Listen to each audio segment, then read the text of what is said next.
네, 반갑습니다.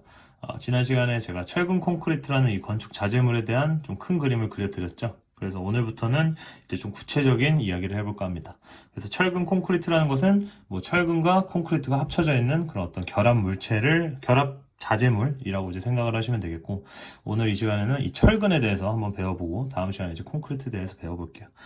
저희가 재료역학을 했잖아요. 재료역학 되게 수많은 강의를 찍었는데, 거기서 다뤄졌던 재료들이 다 사실은 철근이었어요. 그래서 이 철근이라는 것은 영어로 스틸이기 때문에 우리가 이제 재료역학에서 다뤘던 그 재료가 다 스틸이었기 때문에 이미 다 우리가 그 철이라는 스틸이라는 그 재료가 가지고 있는 어떤 성질들, 뭐 얘가 가지고 있는 뭐 항복 응력이라든지 뭐 어떤 응력이라든지 아니면 뭐 얘가 가지고 있는 뭐 어떤 탄성 계수 뭐 이런 것들을 이미 다 얘기를 많이 해봐서 그렇게 막 중요하진 않을 거라고 생각을 해봤는데, 이 철근 콘크리트라는 이 전체 그 어떤 덩어리 재료에 사용이 되는 또 철근의 종류가 있을 거 아니에요. 그래서 그거에 대해서 또 철근이라는 이 어떤 스페시픽한 이 재료에 대해서 좀 더 구체적으로 한번 그냥 이야기 나누는 식으로 좀 더 편안하게 이렇게 들을 수 있게 그런 식으로 한번 강의를 준비해 봤습니다. 그래서 한번 시작을 해볼 건데, 저번 시간에 이제 Reinforced Concrete 할 때 제가 영어적인 그 어떤 부분도 조금 잡아드렸죠. 그래서 오늘 오늘 이 철근 할 때도 조금 영어적인 거 설명을 잠깐 해드리고 싶은데, 이 철근은 제가 말했듯이 스틸이라고 이제 표현을 해요. 스틸을 하면은 일반적으로 그냥 철이라고 우리가 생각할 수 있는데, 사실 영어에서는 이걸 그냥 스틸이라고 표현하지 않고 좀 더 그냥 뭐 꾸미는 말이 앞에 하나 들어가는데 reinforcing이라는 단어가 하나 들어갑니다. 이제 저번 시간에 우리가 reinforced concrete 같은 경우는 이 콘크리트가 이 앞에 reinforced에 의해서, 그러니까 reinforced라는 것은 이제 제가 reinforce라는 그 타동사에다가, 그쵸? 이걸 제가 좀 쓰면서 하는 게 나을 것 같네요. reinforce라는 어떤 강화를 시키다, 목적어가 필요로 하는 그런 타동사에다가 우리가 뒤에 ed를 갖다 붙임으로써 얘가 과거 분사의 형태가 되고, 과거 분사의 형태가 될 때 얘에 대한 그 해석은 뭐 뭐뭐 하게 하다가 아니고 이제 더 이상 그냥 무엇이 되어져 있는 상태의 의미로 이제 바뀐다 했죠. 그래서 reinforce에다가 저번처럼 ed를 붙여서 과거 분사가 되면서 무엇이 되어져 있는 상태, 그러니까 강화가 되어져 있는 상태의 콘크리트다라고 어떤 그 상태의 의미, 그 어떤 대상의 의미가 됐었다면은, 여기다가 이번에는 reinforce에다가 ed가 아닌 ing를 붙인 거예요. 역시 맨 끝에 e가 있을 때는 주로 이제 날리죠. 그래서 e가 두 개 겹치지 않게, 그리고 e랑 i가 겹치지 않게 e를 날리고 ing 붙임으로써 reinforcing이 되는데, 얘가 ed, 약간 우리가 ed 같은 거 d 붙으면은 조금 과거형 같잖아요. 그래서 과거 분사로서 우리가 그냥 이렇게 좀 약속된 그런 이제 term으로 부르는 거고, 이런 ing가 붙었다 그러면 이제 우리가 뭐 현재 진행형 같은 거 쓸 때 ing 같은 거 많이 쓰죠. 그러니까 얘는 이제 얘가 붙으면 뭐 현재 분사다라고, 그냥 어떤 뭐 현재 분사, 과거 분사 뭐 그렇게 중요하진 않는데, 어쨌든 얘는 현재 분사로서 이제 불리게 되면서, 얘는 뭐뭐가 되어져 있는 상태였다면 얘는 무엇을 하게 하는 그 어떤 행위자의 그런 느낌을 갖게 돼요. 그러니까 reinforced concrete 하면은 강화가 되어져 있던 콘크리트인데, reinforcing steel 하면 강화를 하게 하는 스틸입니다. 그러니까 이 철근 자체가 강화를 한다라는 거죠. 그런 이제 의미를 갖고 있고, 이제 뭐 얘나 둘 다 약간 형용사적 의미를 갖고 있겠네요. 그러니까 이 명사를 갖다가 꾸며주는 이 스틸 같은 경우는 얘가 강화를 하게 하는 스틸이고, 뭐 콘크리트 같은 경우는 강화가 되어져 있는 콘크리트고, 뭐 이런 식으로도 이제 해석이 되겠죠. 뭐 조금 빠르지만 뭐 사실 막 그렇게 중요하고 막 그렇게 큰 의미가 있는 내용은 아니기 때문에 그냥 듣고 넘어가 주시면 돼요. 그리고 또 하나 이제 해석의 의미가 또 하나 더 있는데, 이렇게 ing가 붙을 때 우리가 이제 동명사라고도 이제 하거든요. 동명사라는 건 뭐냐면 동사 같은 명사를 의미합니다. 그러니까 이 동사에다가 ing를 붙였을 때 이 동사에다가 ing를 붙여서 결국에 명사가 됐다는 거예요. 그러니까 동사같이 생겼는데 알고 보니까 명사라는 건데, 결국에 이 해석은 명사처럼 해석이 돼요. 그러니까 명사처럼 해석이 된다는 것은 reinforcing을 갖다 해석할 때 우리가 강화를 하는 이라고 해석하지 않고 그냥 강화 혹은 보강 이렇게 이제 이야기할 수 있다는 거예요. 그래서 이 어떤 이 해석적인 측면에서 이런 이제 메커니즘을 토대로 얘를 갖다 해석을 하면은 그냥 보강철근 이렇게 하면 됩니다. 글자 잘 안 쓰지네. 철근, 그렇죠? 보강철근 혹은 강화철근 이렇게 이해하면 되고, reinforcing steel 강화를 하게 하는 철근. 근데 우리 한국말에서 이렇게 안 쓰니까 그냥 동명사적 어떤 명사의 의미로서 reinforcing steel 하면은 보강철근이다라고 이제 이해를 하시면 되겠습니다. 근데 이제 뭐 죄송합니다.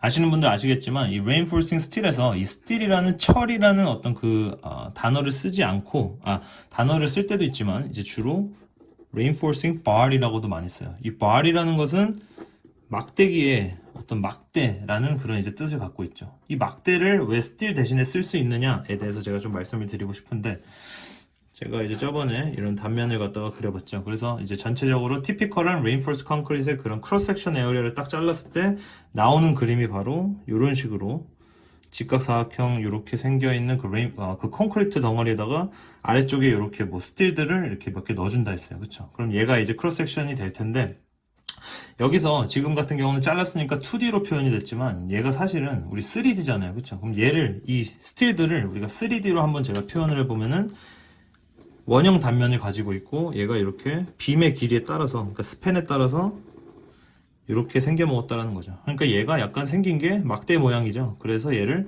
bar이라고 이제 영어로 표현을 합니다. 그래서 reinforcing steel이라 해도 똑같고 reinforcing bar이라고 해도 결국에 이 철근을 의미한다. 근데 제가 여기서 이 bar이라는 것을 왜 굳이 말을 하고 있느냐, 이제 영어적인 측면에서 우리 FE11에서는 이제 영어를 갖다 배우고 있는 거니까 reinforcing steel, reinforcing bar에서 이 reinforcing steel, reinforcing bar 하면은 너무 말이 길잖아요. 그래서 얘네들을 줄여서 이제 표현을 하는데, 이 reinforcing의 앞에 RE랑 이 뒤에 bar를 갖다가 합쳐서 rebar이라고 합니다. 그래서 이제 앞으로 뭐 철근 콘크리트 들어간 철근은 다 rebar라고 표현을 합니다. 뭐 어디서나 그럴 거예요 아마. 그래서 우리가 이 rebar라는 단어를 이해하기 위해서 reinforcing bar를 이해했어야 되고, 그래서 제가 막대라는 표현을 좀 해드렸습니다. 자, 여기서 제가 이 reinforced concrete은 티피컬하게 잘랐을 때 이렇게 표현을 한다 했는데, 왜 이 리바들이 이 밑에 있게끔 제가 이제 표현을 한 거냐에 대해서 조금 이제 추가적인 설명을 좀 해드리고 싶습니다. 제가 그림 하나 가져와서, 종이 하나 가져와서 이 reinforced beam을 갖다가 아까 잘랐다면 이번에는 simple beam에서 우리가 elevation view로 한번 봐볼게요. 그러면은 옆에서 보면 이렇게 생겼고, simple beam이니까 뭐 이런 식으로 뭐 핀과 롤러 이렇게 지지가 되어 있다는 거죠. 그랬을 때 아까 아래쪽에다가 제가 넣었으니까 아래쪽에 스틸이 들어가 있다는 소리는 옆에서 보면 이렇게 생겼다는 거고, 힘이 일반적으로 하중은 위에서 아래로, 중력에 의해서 하중은 위에서 아래로 꽂히기 때문에 일반적으로 이런 식으로 이제 상태가 나타날 거예요. 그러면 이제 우리가 재료역학에서 엄청 많이 배웠기 때문에 얘가 이렇게 힘을 받게 되면은 이런 식으로 이제 밴딩 모멘트가 생기게 되죠. 그 밴딩 모멘트가 생기는 이유는 역시 이 재료가 더 이상 어떤 일자선이 아니고 이제 두께가 있는 그 실제 재료를 갖다 우리가 해석을 하니까 이 재료 단면적에서 안쪽에서 이렇게 모멘트가 발생한다는 사실을 알았죠. 그래서 이 모멘트가 발생하기 때문에 얘가 이런 식으로 휜다는 것도 우리가 배웠죠. 뭐 그냥 그림은 최대한 그냥 과장을 해서 그리면 좀 더 편하기 때문에 이런 식으로 그리고 있습니다. 그럼 역시 거기에 해당해서 스틸도 리버도 이렇게 이제 휘어져 있는 상태일 거고. 자, 그래서 우리가 아는 것, 요 포인트만 우리가 한번 볼게요. 요 가운데 포인트만 보면은 요 위에서 이제 compression, 그렇죠?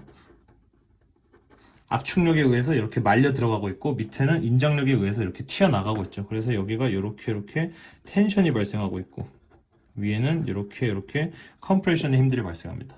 자, 여기서 이제 가장 기본적으로 우리가 철근 콘크리트다 하면 알아야 될 게 뭐냐면, 이 콘크리트라는 재료의 성질에 대해서 뭐 결론적으로 제가 말씀을 드리면, 콘크리트라는 것은 압축력이 강하고 인장력이 약하다, 이런 말 되게 많이 들어보셨죠. 이제 그게 무슨 말이냐, 이 압축을 받는 이 압축력에선, 그러니까 압축력이라는 것은 뭐 얘를 갖다가 이렇게 누르는 힘이죠. 그 누르는 힘에 대해서 이 콘크리트라는 재료는 되게 오랫동안 되게 세게 버텨낼 수 있습니다.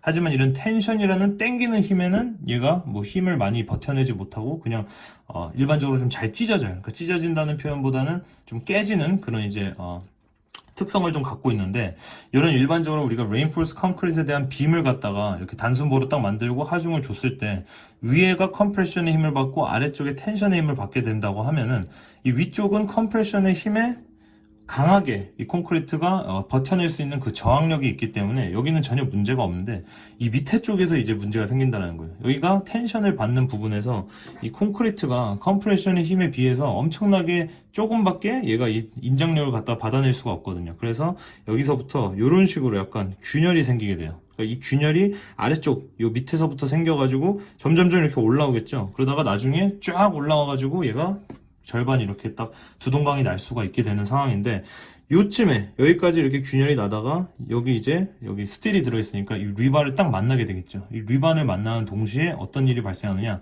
이 리바라는 이 스틸이 우리가 사용한 이 철근은 인장력에도 강하게 버텨낼 수 있기 때문에 균열이 여기서 이렇게 일어나다가 인장력이 강한 이 철근을 딱 만나게 되면 여기서 균열이 스탑이 됩니다. 그래서 우리가 이 아래다가 스틸을 일반적으로 넣게 되고, 제가 리바라고 한다 했죠.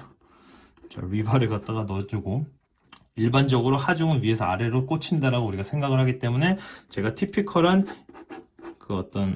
티피컬한 레인포스 콘크리트의 빔에서 그 단면적을 갖다가 그림을 그릴 때는 이런 식으로 표현을 한다라고 이제 말씀을 드렸습니다. 자, 여기서 제가 이제 옛날에 저희 재료학과에서 배웠던 거 잠깐 이제 복습하는 시간이 왔는데, 우리가 SFD와 BMD에서 뭘 배웠었죠? 자, 우리가 SFD와 BMD라는 것은 세트맨이라고 했어요. 항상 같이 따라다니는 애들이기 때문에 SFD라는 다이어그램도 그려야 되고 BMD라는 다이어그램도 동시다발적으로 그려야 된다. 자, 왜 그랬습니까? 이제 보시면 알겠지만 힘이 딱 떨어졌을 때 얘가 지금 같은 경우 이렇게 굽힘이 발생해가지고 얘가 이렇게 뭐라 해야 되죠? 밴드가 생겼죠. 이렇게 약간 굽혀져 있는 상태죠. 근데 동시다발적으로 이 SFD라는 이 전단력, 얘를 그냥 이렇게 뽀각하고 이렇게 끊으려고 하는 그 힘도 발생한다고 했죠. 자, 그게 지금 제가 하는 말이 뭐냐면은 이 reinforced concrete beam이라는 것을 갖다 썼을 때, 이 새로운 어떤 건축 자재물을 갖다 썼을 때 이 얘도 역시 힘을 이렇게 받게 되면은 이 SFD라는 shear force가 발생을 할 것이고 bending moment라는 bending moment가 발생할 거란 말이에요. 그러니까 얘에 대해서도 우리가 보강을 해줄 필요가 있고 얘에 대해서도 우리가 보강을 해줄 필요가 있다라는 거예요. 근데 지금 방금 우리가 했듯이 우리가 티피컬하게 아래로 그렸을 때 위에서 아래로 하중을 딱 꽂히게 되면은 아래쪽에 이렇게 밴딩이 발생하고 아래쪽에 텐션이 발생할 때 그 텐션을 보강하게, 텐션을 이겨내줄 수 있는 리버를 갖다가 아래로 꽂아줌으로써 밴딩 모멘트에 대해서 우리가 보강을 할 수 있는 거죠. 그러면 우리는 밴딩 모멘트는 보강했다, 오케이 할 수 있는데, 그렇다면 이 shear force에 대해서는 보강을 어떻게 할 거냐, 이런 식으로 우리가 한번 접근을 해보자라는 거죠. 그래서 이 shear force에 대해서 우리가 보강을 한다고 이제 새로 이제 또 리버를 갖다가 하나 더 넣는데, 걔는 이제 이렇게 생겼어요. 그림 좀 이상한데, 얘를 이제 stirrup이라고 하고, 또 다른 영어로는 타이라고도 하고, 한국말로는 이제 띠철근이라고 하죠. 아까 여기 들어있는 애는 제가 아까 제대로 안 쓴 것 같은데, 그냥 뭐 일반적으로 이 리바라는 거는 reinforcing bar를 갖다가 이제 합쳐져 있는 단어니까 얘도 리바, 얘도 리바인데, 이제 얘는 이제 주로 뭐 메인 주 철근에서 뭐 메인 스틸이라고 하고, 메인 스틸이라고도 하고 메인 리바라고도 하죠. 이제 메인 리바라는 것은 주된 어떤 그런 역할을 한다. 주된 역할이라는 것은 일반적으로 이 빔이 이런 하중을 받았을 때 밴딩이 생길 테니까 그 밴딩에 의해서 무조건적으로, 웬만하면 위에서 아래로 때리는 하중이 발생할 테니까 웬만하면은 아래쪽에 무조건적으로 들어가는 그런 주요한 역할을 하는 철근 리바다라고 해서 얘를 이제 메인 스틸, 메인 리바라고 하고, 얘는 이제 이렇게 생겼는데 걔를 이제 stirrup, 이제 좀 영어 단어가 조금 이제 생소하실 분들도 계시겠지만 어쨌든 얘는 stirrup이라고, 타이라고도 하고 한국말로는 띠철근이라고 합니다. 자, 그럼 제가 방금도 말했듯이 이 띠철근이라는 것은 강도적인 측면에서는 이 SFD라는 shear force를 보강하기 위해서 얘를 갖다가 넣어준다고 했어요. 근데 이제 이 띠철근, 스타럽의 또 하나 이제 재밌는 사실은 뭐냐면은, 물론 이제 강도적인 측면에서 우리가 넣어줘야 되는 것도 있지만, 시공할 때 조금 편하려고. 그래서 우리가 넣어주는 케이스들도 있어요. 그러니까, 이거를 이해하기 위해서는 우리가 이 reinforced concrete이 실제 현장에서 어떻게 이제 제작되는지를 조금 보여드릴 필요가 있는데, 뭐 제가 그냥 그림으로 이걸 표현할 수는 없으니까 그냥 말씀으로 좀 드려볼게요. 제가 아까 이런 식으로 갖다가 그렸는데, 사실 모든 빔이 다 이렇게 생기진 않았겠죠. 되게 복잡하고 여러 가지 형태의 그런 다양한 reinforced concrete 구조물들이 있을 텐데, 예를 들어서 만약에 이런 주철근이 이 아래 이렇게 있고 뭐 위에도 이렇게 한 두 개가 있다고 생각해 볼게요. 그럼 얘를 갖다가 우리가 만들려고 한번 해본다고 해볼게요. 자, 이 reinforced concrete는 어떤 식으로 이제 제작을 하냐면, 현장에 가가지고 이렇게 먼저 이 철근들을 배치를 시킵니다. 그러니까 밑에 이렇게 세 개를 이렇게 배치를 시키고, 그 다음에 이 위에 한 요만큼, 뭐 예를 들어서 한 10인치 떨어져 있다고 해볼게요. 그러면 여기서 한 10인치 떨어져 있는 곳에다가 이 철근 두 개를 갖다가 이렇게 또 놔줘야 돼요. 근데 이 두 개를 놓고 뭐 사람이 이 두 개를 이렇게 잡고 이 콘크리트를 부을 겁니까? 그러니까 결국에는 얘는 철근을 갖다가 먼저 배치를 시킨 다음에, 그 다음에 이제 콘크리트를 부어가지고 굳을 때까지 놔두면은 이제 나중에 이런 식으로 이제 완성품이 나오는 그런 이제 그런 식으로 이제 제조가 되는데 얘 같은 경우에 지금 위에 이렇게 있으면은 상식적으로 중력에 의해서 얘네가 바닥으로 떨어지잖아요. 그러니까 떨어지지 않게 이 10인치 떨어져 있는 상태를 유지하게끔 만들기 위해서는 뭐가 필요하느냐? 방금 제가 말했듯이 이 스터럽을 갖다가 사용하면 됩니다. 이 스터럽은 제가 좀 그림을 좀 이상하게 그렸는데 자 그냥 이렇게 해볼게요. 그냥 여기 3개 들어갔다 치고 제가 그림을 이게 3D라 잘 못 그렸는데 여기다가 만약에 이 띠철근이라는 것을 갖다가 이렇게 사용을 해봤다고 생각할게요. 그리고 여기 이제 계속 이렇게 딱딱딱딱딱딱 쭉 들어가는 거예요. 그러니까 제가 2개만 이렇게 그렸다고 생각을 했을 때 요 밑에다가 철근 한 이렇게 3개 이렇게 리바를 딱 대주고 그 다음에 요 사각형 리바를 갖다가 이렇게 딱 넣어주고 그리고 여기도 이렇게 딱 넣어주고 그런 다음에 얘네를 갖다가 요 만나는 모든 지점을 이렇게 어떤 그 철사 같은 게 있어요. 그 철사를 이렇게 묶어주자는 거죠.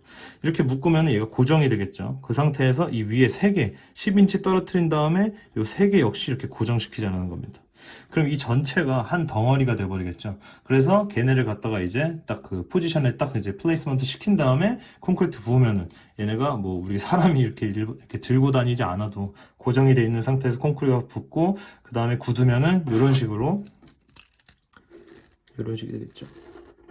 이런 식으로 이제 좀 완벽한 그런 이제 레인포레스트 빔이 나올 수 있게 되는 겁니다. 그래서 오늘은 뭐 그냥 뭐 간단한 이야기였는데 여기 리바에 대해서 먼저 알아봤고 우리가 일반적으로 티피컬하게 그렸을 때 이 밑에 쪽에 위치하는 그 주철근 메인 스틸, 메인 리바에 대해서 알아봤고 그 메인 리바는 우리가 BMD라는 이렇게 힘을 일반적으로 하중이 떨어졌을 때 밴딩이 발생하면은 밴딩에 의해서 이 어떤 이런 이제 이런 뭐라 해야 되죠?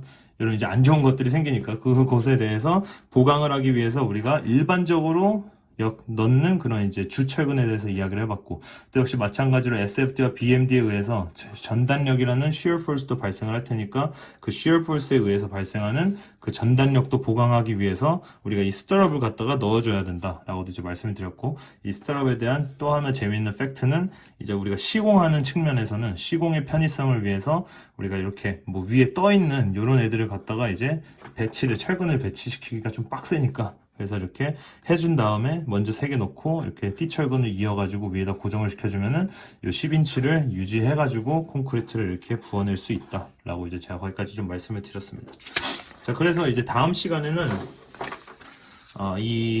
이제 여기 FE 시빌 그 핸드북에 보시면 276페이지에 이 ASTM Standard Reinforced Bar 해가지고 그 Reinforce 저희가 여태까지 말한 그 리바에 대한 어떤 리바의 종류, 리바의 지름, 리바의 area, 리바의 그런 어떤 무게들에 대해서도 이렇게 좀 나타내주고 있는데 이거에 대해서 한번 다뤄볼 겁니다. 그래서 그렇게 다루면은 아마 이제 철근에 대한 철근 콘크리트에서 이제 철근에 대한 그 전체적인 큰 그림은 이제 끝날 것 같고 그 다음에 이렇게 콘크리트 시간으로 넘어가도록 하겠습니다. 감사합니다.